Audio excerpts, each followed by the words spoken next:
Welcome to my channel, Amanda Live at 5. So, I want to introduce myself as we get started on this channel. This is the Aging Network. So, this is for people that are younger or older and are wondering about aging in place. So, I want to talk to you about a few things. As a real estate broker, and I specialize in the senior arena, I have been in the senior industry for over 20 years in several different capacities, not just as a broker. So there are certain things that I see, and I want to make sure that I bring that out for you guys, whether you are just, your 30s and 40s, 50s, or if you are 80, 90. The content on this channel is going to be for anybody that's wanting to age with grace, essentially. So today we're going to be talking about how to stay in your home the longest.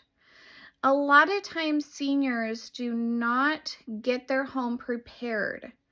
So if you have bought a house, well, first let's talk about actually why you may not want to buy a split level at 50 or 60 years old.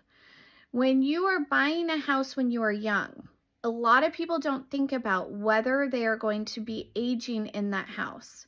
So if you're in your 20s, 30s, and 40s and you're buying a home and you want that split level, but you know you're probably going to move in 5, 10, 15 years, then great. Go ahead and buy that split level.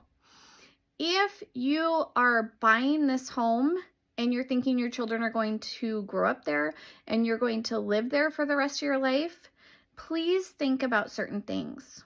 Example, if you are buying the home at 50 and you're going to live there for the rest of your life and it is a split level, how are you going to get up or down the stairs if something happens to you? A lot of times I see seniors that are stuck in the hospital just because their house does not fit the requirements to be able to go home.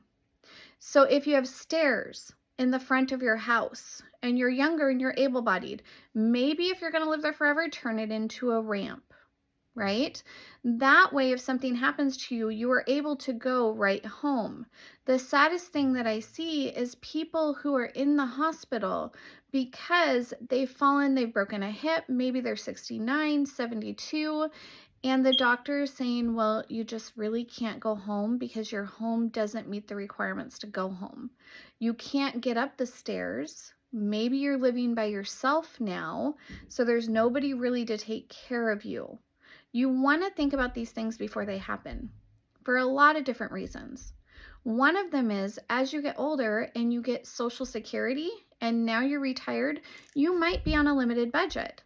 So when you are in your 50s and at your prime earning potential, that's when you probably should have done the remodel to your home and thought about these things.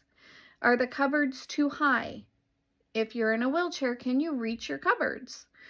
If you have steps, maybe you need a ramp. If all of your bedrooms are upstairs, what are you going to use to get upstairs? There should be at least one bedroom on the main floor so that as you get older, you can convert to the downstairs as your main living quarter. These are all things that are important. Think about the bathroom when you're shopping. How are you going to get a wheelchair inside the bathroom? Are the doors wide enough to be able to get a wheelchair in? Some people buy homes and then the doors are less than 27 inches because it's the older homes. If the door is less than 27 inches and something happens to you, you're going to have a hard time getting into the door to be able to access the bathroom or anywhere else. The reason that I'm bringing you this channel is because I see so many people that have a hard time and something happens to them and then they can't actually afford to be able to stay in their home. So think about those things now and make sure you get the remodel done now because you're at your prime earning potential. If you're only getting Social Security, a $8,000 ramp could be a make it or break it for you to stay home.